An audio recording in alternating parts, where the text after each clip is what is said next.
Alhamdulillahi Rabbil Alamin. Wassalatu wassalamu ala Sayyidina Muhammadin wa ala alihi wa sahbihi ajma'in. Rabbi shrah lana sudurana wa yassir lana umurana wa hlul 'uqdatam min alsinatina yafqahu aqwalana. Wa thabbit aqdamana wa tammim taqsirana ya Rabbana Rabbal Alamin. La hawla wa la quwwata illa billahil 'aliyyil 'azim. La hawla wa la quwwata illa billahil 'aliyyil 'azim. La hawla wa la quwwata illa billahil 'aliyyil 'azim. Amma ba'd.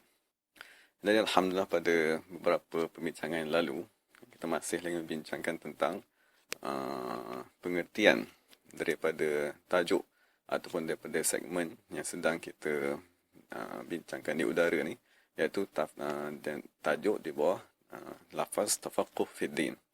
Jadi daripada awal kita dah membincangkan bahawa at-tafaqquh fid din dia merujuk kepada pemahaman yang mendalam di dalam agama Islam. Jadi sebagai penutup kepada tajuk ini, maka adalah lebih baik kita membahaskan serba sedikit tentang firman Allah Subhanahu Wa Taala yang berkait secara langsung dengan tajuk yang kita bincangkan, iaitu lafaz tafaqquh fid din. Jadi apabila kita merujuk kepada Al-Quran di dalam surah At-Taubah ayat 122, maka Allah Subhanahu Wa Taala berfirman, وَمَا كَانَ الْمُؤْمِنُونَ لِيَنْفِرُوا كَافَّةً فَلَوْلَا نَفَرَ مِنْ كُلِّ فِرْقَةٍ مِّنْهُمْ طَائِفَةٌ لِيَتَفَقَّهُوا فِي الدِّينِ وَلِيُنْذِرُوا قَوْمَهُمْ إِذَا رَجَعُوا إِلَيْهِمْ لَعَلَّهُمْ يَحْذَرُونَ. Jadi Allah Subhanahu Wa Taala berfirmankan, tidaklah sepatutnya seluruh umat Islam tadi keluar pergi berperang, bahkan mestilah ada satu kumpulan daripada mereka yang mempelajari agama Islam dan memberi peringatan kepada kaum mereka apabila mereka kembali, moga-moga mereka mendapat pengajaran dan mereka boleh mengambil amaran daripada peringatan tersebut. Jadi untuk membincangkan tentang ayat ini, maka kita merujuklah kepada tafsir Imam Qurtubi radhiyallahu taala anhu. Jadi di kesempatan ini kita akan membaca beberapa nas yang dinyatakan oleh Imam Qurtubi tentang ayat ini. Jadi Imam Qurtubi mengatakan bahawa ayat ini, ayat Al-Quran yang kita bacakan tadi, ayat 122 daripada surah At-Taubah, ialah dalil yang menunjukkan kepada wajibnya ke atas umat Islam mempelajari ilmu. Jadi apabila nas ini menyatakan bahawa wajib ke atas umat Islam mempelajari ilmu Allah Subhanahu Wa Taala, maka Imam Qurtubi juga kan di dalam perbahasan yang kelima, apabila dia membincangkan tentang ayat ini, Imam Qurtubi radhiyallahu ta'ala anhu membahagikan ilmu tersebut kepada dua bahagian. Ilmu yang perlu dipelajari oleh umat Islam dalam memahami din agamanya, Imam Qurtubi radhiyallahu ta'ala anhu membahagikannya kepada dua. Pertama ialah fardun 'alal a'yan, maksudnya kefarduan ke atas setiap individu, kas-salati, seperti mempelajari salat, waz-zakati, dan mempelajari zakat, was-siyami, dan mempelajari permasalahan puasa. Kemudian Imam Qurtubi radhiyallahu ta'ala anhu membawa hadis yang menyokong pemahaman tersebut. Jadi Imam Qurtubi menyatakan hadis daripada Rasulullah sallallahu alaihi wasallam, talabul ilmi faridatun ala kulli muslimin. Sungguhnya menuntut ilmu ialah menjadi satu kefarduan ke atas setiap orang Islam. Jadi sekarang ini Imam Qurtubi memberitahu bahawa salah satu daripada tugasan manusia diciptakan oleh Allah Subhanahu Wa Taala ialah menuntut ilmu. Cuma sebagaimana kita dah bincang, dalam memahami lafaz ad-din, menuntut ilmu hendaklah difahami bahawa ilmu yang menjadi fardu ain ke atas umat manusia dibahagikan oleh ulama radhiyallahu ta'ala anhum kepada tiga bahagian. Pertama ialah ilmu tauhid, dan kedua ialah ilmu fiqh, dan ketiga ialah ilmu tazkiyah ataupun membersihkan diri, ataupun ilmu dipanggil sebagai ilmu tasawuf. Jadi dalam segmen atau dalam sesi ini kita menyatakan bahawa arahan ke atas umat Islam untuk menuntut ilmu, arahan tersebut bukanlah hanya datang di dalam hadis. Kan maksudnya hadis talabul ilmi faridatun. Bahkan Imam Qurtubi menyatakan bahawa ayat ini, ayat yang kita baca daripada surah At-Taubah tadi, ayat 122, ayat ini ialah nas. Ayat ini ialah kenyataan daripada Allah Subhanahu Wa Taala bahawa wajib ke atas umat Islam menuntut ilmu. Cuma ilmu tadi dibahagikan kepada dua lah. Ada satu kumpulan ilmu yang mesti dipelajari oleh setiap individu yang beragam Islam. Sama ada individu tersebut beragam masih tinggal di negara kita, ataupun individu tadi tinggal di negara Arab, ataupun individu tadi telah lama memeluk agama Islam, ataupun individu tadi sememangnya dilahirkan dalam keadaan Islam. Sesiapa saja yang mengucap dua kalimah syahadat, maka diwajib ke atasnya mempelajari ilmu dalam kumpulan yang pertama yang diistilahkan sebagai fardu ain. Jadi fardu ain tadi kita dah bincangkan bahawa fardu ain yang wajib dipelajari oleh umat Islam dibahagikan kepada tiga, fiqh, tauhid dan tasawuf. Kemudian Imam Qurtubi radhiyallahu ta'ala menyatakan bahagian kedua daripada ilmu yang diwajibkan oleh Allah Subhanahu wa taala ke atas manusia ialah fardun 'ala kifayah. Maksudnya fardu kifayah, seperti menegakkan hukum hudud dan menyelesaikan pertelingkahan antara manusia, orang-orang yang bertelingkah, ataupun mengembalikan ataupun menyempurnakan hak-hak manusia. Jadi Imam Ghazali menyatakan bahawa ilmu-ilmu yang terperinci seperti ilmu-ilmu kewangan Islam, kan, ilmu-ilmu kehakiman sebagainya, segala ilmu yang jihad dan segala-galanya, Imam Qurtubi menyatakan ilmu tadi, ilmu yang digolongkan sebagai fardu kifayah, tidak mampu ataupun tidak sesuai untuk dipelajari oleh semua manusia. Maksud kita tak boleh memaksa ataupun mewajibkan ke atas semua manusia untuk mempelajari ilmu kehakiman Islam ataupun ilmu perundangan Islam. Kerana Imam Qurtubi berkata, sekiranya semua manusia meninggalkan keilmuan yang lain ataupun bidang-bidang tuntutan yang lain, bahkan semua mereka hanya khusus bertahun-tahun dalam pengajian agama, maka Imam Qurtubi berkata, oleh sebab itu keadaan manusia akan menjadi cacat. Kan, maksudnya akan berlaku banyak sudut-sudut di dalam kehidupan manusia yang akan gagal ataupun yang akan terbatal ataupun tidak dapat dilaksanakan dengan sempurna. Maka oleh sebab itu Imam Qurtubi berkata, wajiblah difahami bahawa fardu kifayah mestilah dilaksanakan, mestilah ditunaikan oleh sekumpulan daripada umat Islam tanpa ditentukan, tanpa kita kata hendaklah kamu menunaikan fardu kifayah, tidak. Jadi Imam Qurtubi berkata, sesiapa saja yang dimudahkan oleh Allah Subhanahu wa taala untuk mempelajari fardu kifayah tadi, maka dialah yang menanggung fardu kifayah tersebut. Kan, sebab tidak semua orang dimudahkan oleh Allah Taala untuk menghafal Al-Quran. Kan, tidak semua orang dimudahkan oleh Allah Subhanahu wa taala untuk mempelajari bahasa Arab dengan setinggi-tingginya. Tak semua orang dimudahkan oleh Allah Subhanahu wa taala untuk mendalami usul fiqh, untuk mendalami mustalah hadis. Jadi sesiapa yang dimudahkan oleh Allah Subhanahu wa taala, yang Allah Taala yang dia mempunyai minat, kan, dan dia mempunyai kesungguhan, maka dia pelajarlah fardu kifayah tersebut. Dan sekiranya ada satu kumpulan daripada umat Islam yang mempelajari keseluruhan fardu kifayah yang dinyatakan oleh ulama radhiyallahu ta'ala anhum, maka dosa diangkat. Maksudnya keseluruhan umat Islam yang berada di kawasan tertentu tadi diampunkan, maksudnya diangkat daripada mereka tuntutan fardu kifayah tersebut. Itu pembahagian ilmu lah. Maksudnya sebagai kesimpulan ni kita dapat maklum bahawa ada kewajipan di atas umat Islam, iaitu mempelajari fardu ain, dan kita kena bersungguh-sungguhlah mempelajari fardu ain tersebut dari sudut ilmu tauhidnya yang berlantaskan kepada pegangan Asy'ariyah dan Maturidiyah, dan kita bersungguh-sungguhlah mempelajari ilmu fiqh yang telah sampai ke negara kita ni dengan berpandukan kepada mazhab Syafi'i, dan hendak kita bersungguh-sungguh membersihkan hati. Kan, maksud kita mesti ada satu amalan, kan, bersifat sebagainya. Moga-moga kita dapat membersihkan hati kita, kerana hatilah yang menjadi ketua kepada jasad manusia. Jadi setelah Imam Qurtubi radhiyallahu ta'ala anhu menceritakan tentang kefarduan menuntut ilmu, maksudnya salah satu daripada kewajipan ke atas umat manusia ialah menuntut ilmu, maka Allah Subhanahu wa taala pun menyatakan fadilat. Jadi Imam Qurtubi dalam bab ataupun dalam permasalahan yang ke-6, Imam Qurtubi menyatakan bahawa ketahuilah bahawa sesungguhnya menuntut ilmu ialah mempunyai satu fadilat yang amat besar, kan, bahawa dan menuntut ilmu juga ialah satu martabat yang mulia, kan, yang tidak dapat ditandingi oleh mana-mana amalan lain. Itu kenyataan daripada Imam Qurtubi radhiyallahu ta'ala anhu. Maksudnya kita, sekiranya kita telah sempurna kan, daripada sudut fardu ain yang ada di atas diri kita, maka sekiranya kita ingin mempelajari fardu kifayah, maka kita mempunyai sebab.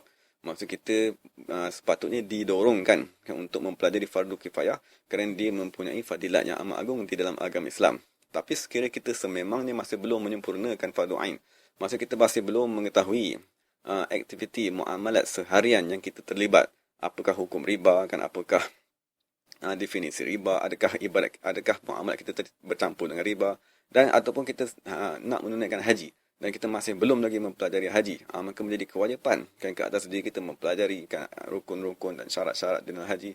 Jadi sekiranya kita masih lagi belum sempurna pengetahuan daripada sudut fardu ain, maka menjadi kewajipanlah ke atas kita menuntut ilmu di dalam fardu ain. Dan sekiranya kita lihat diri kita masih lagi mempunyai sifat-sifat yang tidak elok, kan, maka menjadi kewajipan ke atas diri kita untuk mempelajari bagaimanakah cara membersihkan sifat-sifat yang dihukumkan sebagai mazmumah tadi daripada diri manusia. Cuma di dalam Islam, apabila Allah Subhanahu Wa Taala mengarahkan sesuatu perkara, maka Allah Subhanahu Wa Taala dia tidak mengarahkan begitu saja. Apabila Allah Taala mengarahkan manusia mempelajari fardu ain, maka Allah Subhanahu Wa Taala menjanjikan pahala. Allah Taala menjanjikan kerahmatan. Allah Subhanahu Wa Taala menjanjikan dengan fadilat-fadilat. Tujuannya supaya manusia tadi terdorong, kan, supaya manusia tadi tertarik, ataupun supaya manusia tadi merasakan bahawa ibadat yang ataupun aktiviti menuntut ilmu yang dia buat ni bukanlah aktiviti yang sia-sia. Bahkan ini adalah aktiviti ataupun ini adalah satu kerja yang amat diredai oleh Allah Subhanahu Wa Taala dan boleh membawanya ke akhirat. Jadi di sini Imam Qurtubi, kan, setelah Imam Qurtubi menyatakan bahawa menuntut ilmu wajib ke atas umat Islam, fardu ain wajib di atas setiap individu muslim, dan fardu kifayah wajib ke atas kumpulan tertentu kan yang berkebolehan, yang berkemampuan. Kemudian Imam Qurtubi radhiyallahu ta'ala anhu membawa beberapa hadislah yang menceritakan tentang fadilat menuntut ilmu. Jadi antaranya ialah hadis daripada Rasulullah SAW. Man salaka tariqan yaltamisu fihi 'ilman salakallahu bihi tariqan ilal jannah. Maksudnya sesiapa yang berjalan di satu-satu jalan untuk menuntut ilmu daripada Allah Subhanahu Wa Taala, maka Allah Taala akan melalukannya jalan-jalan ke syurga, dan sesungguhnya malaikat meletakkan sayap-sayapnya kerana meredai penuntut-penuntut ilmu. Dan sesungguhnya sesungguhnya orang yang alim, seluruh yang berada di langit dan di bumi memohon ampun baginya, termasuklah ikan-ikan yang berada di dalam air. Dan sesungguhnya kelebihan orang yang alim jika dibandingkan ke atas orang yang semata-mata beribadat tanpa ilmu, seperti kelebihan bulan pada malam purnama jika nak dibandingkan dengan segala bintang-bintang yang jauh. Dan ketahuilah, ni penyempurnaan hadis tadi lah. Dan ketahuilah bahawa sesungguhnya ulama ialah pewaris Nabi-Nabi. Dan sesungguhnya Nabi-Nabi tidak mewariskan dinar dan tidak mewariskan dirham. Bahkan mereka mewariskan ilmu. Sesiapa yang mengambil ilmu tersebut, maka sesungguhnya dia mengambil satu bahagian yang amat besar, satu kurniaan yang amat agung yang ditinggalkan oleh Nabi-Nabi dan Rasul. Okay, jadi sekarang ni kita kembali kepada lafaz hadis lah. Maksudnya lafaz hadis, Rasulullah menyatakan sesiapa yang menjalani sesuatu jalan untuk menuntut ilmu. Jadi lafaz ilmu di sini ialah lafaz yang mutlak. Maksud Nabi berkata, yaltamisu fihi ilman. Siapa yang menuntut pada jalan tersebut satu ilmu. Maksud ini ialah lafaz yang tidak dikaitkan. Maksud lafaz yang tidak disyarahkan. Apakah ilmu yang nak dicari? Apakah bidang ilmu yang dicari sehingga Allah Ta'ala meredainya, sehingga malaikat-malaikat di langit meredainya? Maka untuk memahami apakah ilmu yang dimaksudkan di sini, maka kita rujuklah kepada hadis-hadis yang lain sebagaimana doa yang daripada yang diajarkan oleh Nabi Muhammad SAW. Allahumma inna nas'aluka ilman nafi'an. Sesungguhnya Allah, wahai Allah Subhanahu Wa Ta'ala, kami memohon daripadamu ilman nafi'an, ilmu yang memberi manfaat. Ilmu yang memberi manfaat kepada diriku. Jadi kita faham di situ bahawa ilmu yang tidak diterangkan di sini, maksudnya ilmu yang mutlak, lafaz ilmu yang mutlak di dalam hadis ini disyarahkan oleh hadis yang lain. Jadi maksud ilmu yang digelar sebagai yang membawa manusia kepada pengampunan Allah Subhanahu Wa Taala, sehingga segala yang berada di langit di bumi memohon ampun baginya, ialah yang dipanggil sebagai ilmu nafi', ilmu yang memberi kemanfaatan. Itulah ilmu yang sekiranya dituntut kan oleh manusia, maka ilmu tadi akan menyebabkan segala makhluk yang berada di langit dan di dunia memohon ampun kepadanya. Cuma apabila nak dibincangkan tentang apakah ilmu nafi' tadi, maka Imam Ghazali radhiyallahu ta'ala anhu menyatakan bahawa ilmu nafi' yang dinyatakan oleh Nabi Muhammad sallallahu alaihi wasallam di dalam hadisnya ialah ilmu yang mewariskan rasa khasyah. Maksudnya ilmu yang akan menyebabkan seseorang yang mendapat ilmu tersebut ataupun dikurniakan dengan ilmu tersebut, dia akan berasa khasyah. Maksudnya dia akan berasa takut kepada Allah Subhanahu wa taala. Oleh sebab itulah Allah Subhanahu wa taala menyatakan di dalam Al-Quran, "Innama yakhshallaha min ibadihi al-ulama." Sesungguhnya manusia yang takut kepada Allah Subhanahu wa taala dari kalangan hamba-hamba ni ialah ulama. Maksudnya ulama tadi ialah orang yang pertama sekali dia dikurniakan dengan ilmu nafi'. Jadi kita lihat dari kita lah, sekiranya kita masih lagi belum takut kepada amaran daripada Allah Subhanahu wa taala. Kita masih belum takut untuk melanggar arahan Allah. Kita masih belum lagi tunduk kepada Allah Subhanahu wa taala. Kita masih belum lagi takut kepada kemurkaan Allah Subhanahu wa taala, maka di situ ialah tanda kita masih belum dikurniakan dengan ilmu nafi'. Kerana sekiranya kita dikurniakan dengan ilmu yang bermanfaat, ilmu yang memberi manfaat, maka ilmu tadi akan menyebabkan timbulnya rasa takut, timbulnya rasa gerun, kan, timbulnya rasa keagungan yang amat sangat terhadap Allah Subhanahu wa taala, timbulnya rasa amat takut, amat malu untuk melanggar walau sikit pun arahan daripada Allah Subhanahu wa taala. Jadi itulah yang disyarahkan oleh Imam Ghazali radhiyallahu taala anhu yang dimaksudkan dengan ilmu. Jadi bukan semata-mata semua ilmu sekiranya dipelajari oleh manusia dikurniakan dengan fadilat ini. Bahkan ilmu yang mempunyai fadilat yang amat besar, kan, ilmu yang menyebabkan seseorang tadi diangkat kedudukannya di sisi Allah Subhanahu wa taala ialah ilmu nafi'. Maksudnya ilmu yang memberi manfaat.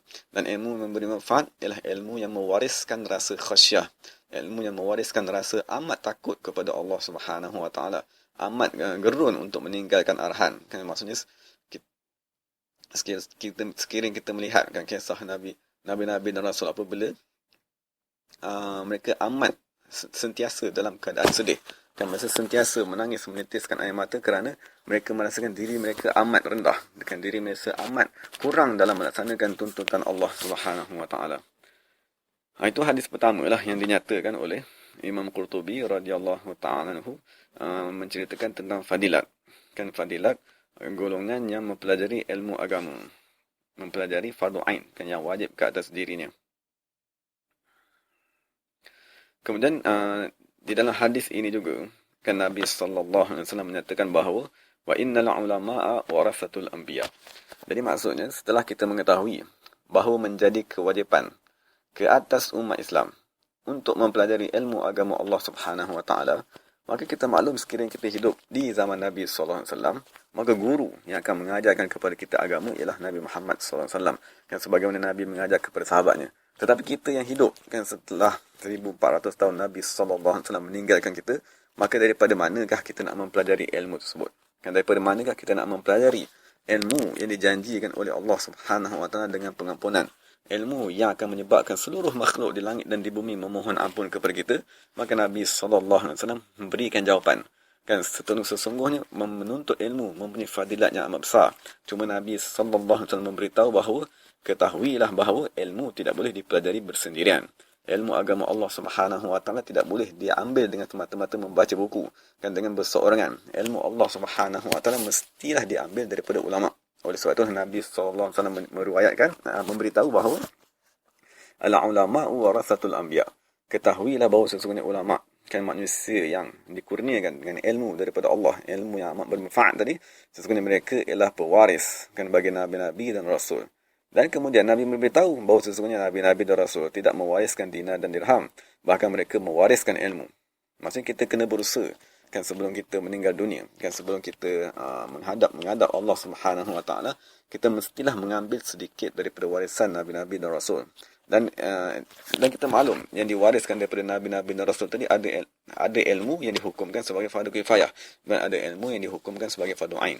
Jadi kita kena memastikanlah adakah diri kita telah sempurna mengambil, kan, fardu ain tadi, kan, secara menyeluruh, kan, sebelum kita tadi menghadap Allah Subhanahu wa taala. Jadi di sini kita dapat melihat kepentingan guru lah. Maksudnya kepentingan orang yang membimbing manusia di jalan Allah Subhanahu Wa Taala. Jadi apabila kita telah mengetahui bahawa fardu ain, dan fardu ain tadi dibahagikan kepada tiga, iaitu tauhid, fiqh dan tasawuf, maka kita fahamlah bahawa kita mestilah mempunyai tiga orang guru. Sekiranya kita ditakdirkan oleh Allah Subhanahu Wa Taala dikurniakan dengan seorang guru yang memahami ketiga-tiga ilmu tersebut, maka itu ialah satu nikmat yang amat agung. Kan itulah nikmat yang paling besar yang dikurniakan oleh Allah Subhanahu Wa Taala kepada manusia, seorang guru yang boleh membimbingnya di dalam tauhid, kan, seorang guru yang boleh membimbingnya di dalam ilmu fiqh, dan seorang guru yang dapat membimbingnya di dalam ilmu tasawuf. Tetapi sekiranya kita tidak bertemu dengan guru yang menghimpunkan ketiga-tiga ilmu tersebut, maka kita carilah guru kan yang amat mahir di dalam ilmu tauhid, yang berpandukan kepada aliran Abu Hasan Asy'ari dan Abu Mansur Maturidi, maka kita mengaji dengan mereka secara khusus. Dan sekiranya kita guru yang mengajarkan kepada kita tauhid tadi tidak mempunyai kemahiran kan dalam ilmu fiqh, maka kita kena cari guru yang kedua pula kan yang mengajarkan kepada kita ilmu fiqh. Dan sekiranya kita tak jumpa juga, ataupun guru tadi tidak berkemahiran ataupun tidak berkesanggupan ataupun tidak terluang untuk mengajar kepada kita ilmu yang lain seperti ilmu tasawuf, maka kita wajib juga mencari guru kan yang mengajarkan kepada kita bagaimanakah cara membersihkan hati, kan, bagaimanakah cara untuk kita membuangkan sifat ujub daripada hati kita, bagaimanakah cara untuk kita membuang sifat riak daripada hati kita. Maka menjadi kewajipan ke atas manusia untuk mencari tiga orang guru tadi. Sebab Nabi SAW menyatakan bahawa al-ulama warasatul anbiya. Ketahuilah bahawa sesungguhnya ahli ilmu, orang yang dikurniakan dengan ilmu daripada Allah Subhanahu Wa Taala, ketahuilah mereka lah yang mewarisi ilmu-ilmu daripada Nabi Muhammad SAW. Maka menjadi kewajipan kepada kita untuk mencari ataupun untuk memohon daripada Allah Subhanahu Wa Taala agar kita tadi dibimbing kan oleh ulama, kan, manusia-manusia yang menjadi pewaris Nabi Muhammad SAW. Dan itu hadis pertama lah yang dinyatakan oleh Imam Qurtubi radhiyallahu ta'ala anhu. Cuma sekarang ni kita lihat kepentingan, kan, sekiranya kita nak lihat kepentingan guru yang membimbing manusia ke jalan Allah Subhanahu Wa Taala ni, kita dapat lihat kan kepentingan guru ataupun pembimbing tadi ialah daripada beberapa sudut di dalam agama Islam. Sebagai contohnya, sekiranya kita membaca Fatihah, maksudnya sekiranya kita baca surah Fatihah, kita lihat di awal Fatihah ialah pujian kepada Allah, Alhamdulillahirabbil alamin. Jadi sekarang ni kita maklum kan, sekiranya kita bercakap tentang sesuatu perkara, sekiranya kita menyatakan Zaid kan ialah orang yang baik, maka kenyataan tadi mestilah keluar daripada diri seseorang yang mengenali Zaid. Maksudnya saya menceritakan tentang Zaid kan ialah seorang yang baik, maka hendaklah saya terlebih dahulu mengenali Zaid, dan saya juga mesti mengetahui secara pasti apakah kebaikan yang saya niatkan. Maksudnya Zaid ni baik daripada sudut akhlaknya, kan, baik daripada sudut wajahnya, baik daripada sudut-sudut yang lain. Okay, jadi sekarang ni apabila kita membaca surah Fatihah, ayat yang pertama yang diwajibkan oleh Allah Subhanahu Wa Taala agar dibaca oleh semua umat Islam kan di dalam solat mereka ialah surah Fatihah, dan ayat pertama tadi menyatakan Alhamdulillah, kepujian bagi Allah Subhanahu Wa Taala. Jadi di ayat yang pertama ni dia menyebut nama Allah. Kan, jadi sekarang ni kita yang membaca surah Fatihah setiap hari, adakah kita dah benar-benar mengenal Allah Subhanahu Wa Taala? Sekiranya kita tidak mengenal Allah Subhanahu Wa Taala, maka bagaimanakah kita boleh memujinya? Dan adakah pujian kita terhadap Allah Subhanahu Wa Taala tadi disahkan ataupun diterima oleh Allah Subhanahu Wa Taala? Jadi menjadi kewajipan ke atas manusia untuk mengenal Allah. Oleh sebab itulah ulama berkata, awwaluddin ma'rifatullah. Maksudnya awal agama ialah manusia tadi mengenal Allah Subhanahu Wa Taala. Jadi maksudnya mestilah manusia tadi berusaha kan sepanjang umurnya, sepanjang hayatnya, kan tempoh masa yang Allah Subhanahu Wa Taala berikan tadi, mestilah dia berusaha untuk mengenal Allah Subhanahu Wa Taala. Kan dalam umurnya, kan dalam tempoh masa, dalam modal yang Allah Taala berikan masa tadi tu, dia mesti berusaha untuk mengenal Allah Subhanahu Wa Taala. Sekiranya tidak, Allah Taala nyatakan dalam Quran, innal insana lafi khusrin. Demi masa, sesungguhnya manusia tadi dalam kerugian. Kan sekiranya dia tadi membuang masanya, ataupun sekiranya dia mengabaikan tuntutan di dalam hidupnya, iaitu mengenal Allah Subhanahu Wa Taala. Jadi sekiranya kita puji Zaid adalah orang yang baik, Zaid adalah orang yang mulia, tiba-tiba kita tanya dia, adakah kamu mengenal Zaid? Dia kata, saya tak kenal, cuma orang saja beritahu. Maka ulama kata itu ialah pujian yang tidak sempurna. Kan pujian tersebut dikhawatiri tidak diterima. Jadi begitulah juga kita dengan Allah Subhanahu Wa Taala. Kita mesti berusaha kan bersungguh-sungguh kan dalam hayat yang kita ada ni, kan dalam umur yang masih terbaki lagi ni, yang masih tertinggal, yang Allah masih kurniakan kepada kita ni, mestilah kita mohon daripada Allah Subhanahu Wa Taala agar mengurniakan kepada kita, kan, agar kita mengenal Allah Subhanahu Wa Taala. Tapi sekarang kita tengok, apabila Allah Taala menceritakan tentang dirinya yang amat agung, dialah Tuhan yang memiliki segala kepujian, dialah Tuhan yang khusus baginya segala kepujian, maka Allah Subhanahu Wa Taala tidak berhenti begitu saja. Bahkan Allah Subhanahu Wa Taala mengakhiri surah Fatihah. Maksud mengakhiri surah Fatihah yang wajib kita baca setiap hari dengan satu doa. Maksud Fatihah yang kita baca tu kan terdapat satu doa di dalamnya. Doa iaitu kita baca ihdinas siratal mustaqim siratal ladzina an'amta 'alaihim ghairil maghdubi 'alaihim waladdallin amin. Jadi sekarang ni cuba kita akan cuba melihatlah bagaimanakah, apakah maksud yang secara kasarnya ataupun secara ringkasnya tentang doa yang kita baca setiap hari di dalam surah Fatihah. Jadi pertama sekali kita meminta, wahai Allah, ihdinas siratal mustaqim, tunjukkanlah kepadaku jalan yang lurus. Okay, jadi sekarang ni apabila kita bincang jalan yang lurus, sirat, kan sebagaimana disyarahkan oleh Imam Sawi radhiyallahu ta'ala anhu, kan di dalam syarah Jauharah ni sebagaimana kita dah bincangkan di awal pengajian tu, sirat itu ialah din. Kan sirat yang dinyatakan di dalam surah Fatihah yang kita mohon daripada Allah Subhanahu Wa Taala, sirat itu ialah din. Cuma menjadi persoalan kepada kita, bagaimanakah cara untuk mempelajari sirat? Bagaimanakah cara untuk kita ditunjukkan oleh Allah Subhanahu Wa Taala kepada siratnya, kepada jalan yang lurus? Maka sekiranya kita bincang secara mudah, jalan ataupun din ialah satu kurniaan yang Allah Subhanahu Wa Taala letakkan kepada manusia. Maksudnya kita kata, apabila kita nak kata Zaid beragama Islam, ataupun Zaid memiliki, ataupun Zaid tadi berakhlak dengan akhlak yang mulia, Zaid ialah orang yang berpegang dengan ajaran Islam. Jadi kita dapat lihat din ataupun agama yang kita bincangkan, yang kita mohon, sirat yang kita mohon daripada Allah Subhanahu Wa Taala, sirat tadi ialah satu sifat yang berada pada manusia. Maksud kita adalah sama menjadi satu kesalahan sekiranya kita berkata pokok beragama Islam. Salah. Kan sebab pokok dia tidak sebab din ataupun agama Islam dia bukan sifat kepada pokok. Ataupun kita kata, oh saya melihat binatang yang beragama Islam. Itu pun salah juga.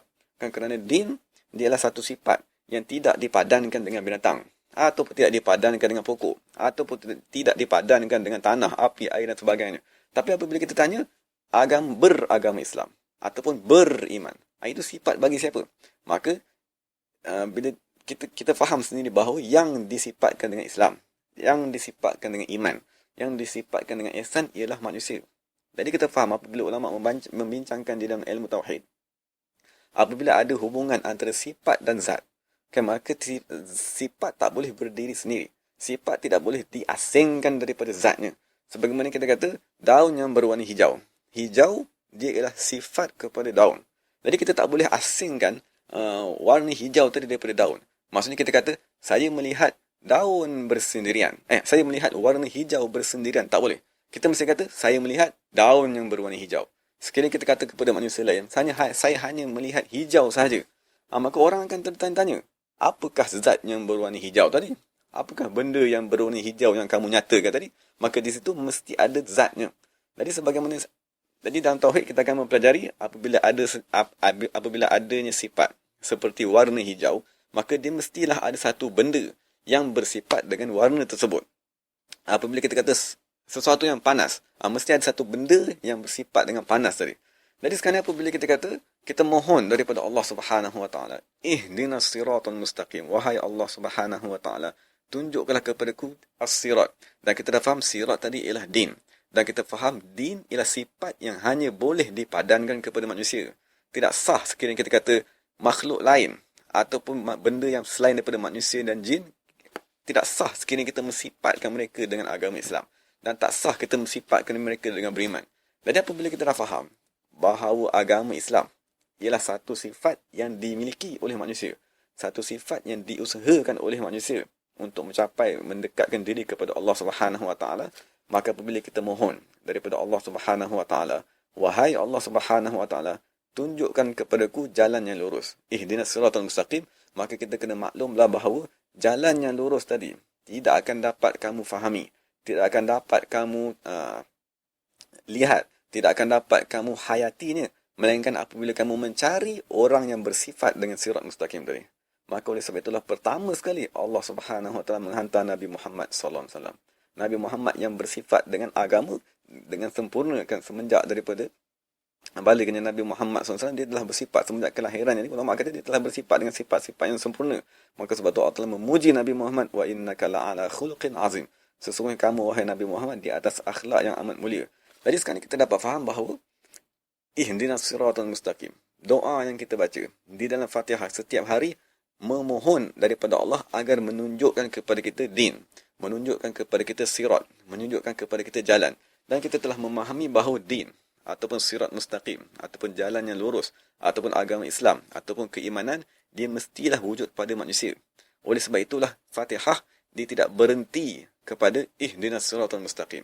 Bahkan dia disambung dan disyarahkan oleh Allah Subhanahu Wa Taala sendiri dengan siratal lazina. Ketahuilah bahawa sirat tadi dimiliki oleh al-lazina an'amta alaihim ghairil maghdubi alaihim waladdallin amin. Jadi maksudnya nak diajarkan, sekiranya kamu ingin mendapatkan sirat tadi, sekiranya kamu ingin memahami sirat yang kamu mohon di dalam doa Fatihah setiap hari, kan berpuluh-puluh kali kita baca, kan? Jadi hendaklah kamu mengetahui bahawa sirat mustaqim tadi tidak akan kamu fahami melainkan setelah kamu mencari allazina an'amta alaihim ghairil maghdubi alaihim waladdallin amin. Jadi siapakah dia allazina an'amta alaihim ghairil maghdubi alaihim waladdallin amin? Itulah Allah Taala sendiri syarah di dalam Al-Quran. Mereka ialah daripada golongan nabi-nabi dan rasul, daripada golongan siddiqin, kan, daripada golongan syuhada dan daripada golongan as-salihin. Itulah manusia yang dipanggil sebagai allazina an'amta alaihim.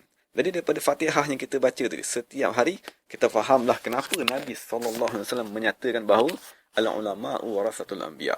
Maka sesungguhnya apabila kamu inginkan agama Islam, kan, apabila kamu ingin menghayati agama Islam, sekiranya kamu ingin mendapatkan siratul mustaqim, kamu tak boleh mendapatnya secara bersendirian. Kan, kamu tak boleh mendapatkannya tanpa bergantung kepada guru-guru, kan, tanpa bergantung kepada ulama. Dan itulah sebenarnya doa yang kita baca dalam Fatihah. Walaupun dalam Fatihah tadi kita baca ihdinas siratal mustaqim, tapi sebenarnya kita minta, wahai Allah Subhanahu Wa Taala, tunjukkanlah kepadaku allazina an'amta alaihim, manusia-manusia yang telah kamu beri nikmat, manusia-manusia yang amat memahami agamamu, manusia-manusia yang kamu hukumkan sebagai ulama yang pewaris-pewaris Nabi.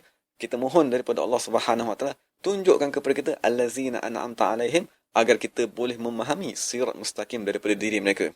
Itulah sebenarnya doa yang kita baca di dalam Fatihah. Cuma kita kena niatkan. Apabila kita membaca surah Fatihah tadi, apabila kita doa, ihdinas siratal mustaqim siratal ladzina an'amta alaihim, kita kena mohon daripada Allah Subhanahu Wa Taala, wahai Allah Subhanahu Wa Taala, tunjukkanlah kepadaku alladzina an'amta alaihim. Tunjukkan kepadaku manusia-manusia yang telah kamu beri nikmat, agar kami dapat mempelajari daripada mereka siratal mustaqim, jalan lurus, kan, agar kami dapat sampai kepada Allah Subhanahu Wa Taala, agar kita dapat mengenal Allah Subhanahu Wa Taala, agar kita dapat mengetahui, mengenal siapakah Allah yang kita baca di awal surah Fatihah tadi, iaitu alhamdulillah. Jadi kita dapat lihat bahawa akhir surah Fatihah menceritakan tentang cara, menceritakan tentang kaifiat, menceritakan tentang bagaimanakah cara untuk kamu tafaqquh fid din, bagaimanakah cara untuk kamu memahami agama Islam yang Allah turunkan, dengan cara kamu mencari allazina an'amta alaihim, mereka yang dihukumkan sebagai ulama, mereka yang ialah pewaris Nabi Muhammad SAW, mereka yang mengajarkan kepada kamu ilmu tauhid, mereka yang mengajarkan kepada kamu ilmu fiqh, dan mereka yang mengajarkan kepada kamu ilmu tasawuf. Itulah yang dimaksudkan dengan allazina an'amta alaihim, manusia yang membimbing manusia, dan manusia yang membimbing umat Islam, kan, ulama-ulama yang membimbing umat Islam, yang mewarisi ilmu-ilmu daripada Nabi Muhammad. Itulah manusia yang kita mohon, kan, manusia yang kita minta daripada Allah Subhanahu Wa Taala agar ditunjukkan kepada kita. Moga-moga kita tadi dapat berada di atas siratul mustaqim. Jadi sekarang ni kita dapat lihat hadis yang dinyatakan oleh Imam Qurtubi ni, dia sebenarnya mensyarahkan surah Fatihah. Dia sebenarnya menceritakan bahawa doa yang kita baca, kan, di dalam surah Fatihah tadi ialah kita memohon daripada Allah Subhanahu Wa Taala agar mengurniakan kepada kita pembimbing, iaitu dari kalangan manusia yang telah Allah Taala beri nikmat, kan, nikmat di dalam ilmu tauhid, nikmat di dalam ilmu fiqh, nikmat di dalam ilmu tasawuf, agar mereka boleh membimbing kita kepada Allah Subhanahu Wa Taala. Jadi kita mohon daripada Allah Subhanahu Wa Taala agar mengurniakan kepada kita kefahaman, kan, di dalam ilmu agamanya, kan, kefahaman dalam memahami siratul mustaqim tadi agar kita dapat mengenal Allah Subhanahu Wa Taala. Itulah sebenar-benarnya tujuan kita hidup di dunia. Kan sekiranya kita ada umur 10 tahun, 20 tahun, 50 tahun, itulah modal yang Allah Taala kurniakan kepada kita untuk kita mengenal Allah Subhanahu Wa Taala. Agar kita dapat memahami apakah maksud Alhamdulillahirabbil alamin. Dan kita baca selama-lamanya, apabila kita mengenal Allah Subhanahu Wa Taala, maka tercapailah tujuan kita diciptakan. Maksudnya Allah Taala menciptakan manusia untuk manusia tadi mengenalnya. Apabila kita mengenal Allah Subhanahu Wa Taala, masa tu barulah pujian kita tadi kena pada tempatnya. Barulah kita, apabila kita berkata Alhamdulillah, maka itulah perkataan yang benar. Kerana kamu mengenal Allah Subhanahu Wa Taala, lantas kamu memujinya. Jadi kita mohonlah daripada Allah Subhanahu Wa Taala agar memberikan kepada kita kefahaman kan di dalam agamanya, dan moga-moga Allah Taala memberi kepada kita pembimbing kan allazina an'amta alaihim, manusia yang telah diberi nikmat sebelum ini kan, yang mereka yang telah mendapat ilmu-ilmu warisan daripada Nabi Muhammad SAW, membimbing kita ke jalan Allah Subhanahu Wa Taala. Moga-moga Allah Taala memberi kemudahan dan keberkatan kan daripada apa yang telah disampaikan. Dan saya mohon sekiranya ada salah dan silap lah daripada semua pendengar. Moga-moga Allah Taala memberkati kita semua. Wa aqul qawli hadza wa astaghfirullahal azim li wa lakum wa lisairil muslimina wal muslimat. Assalamualaikum warahmatullahi wabarakatuh.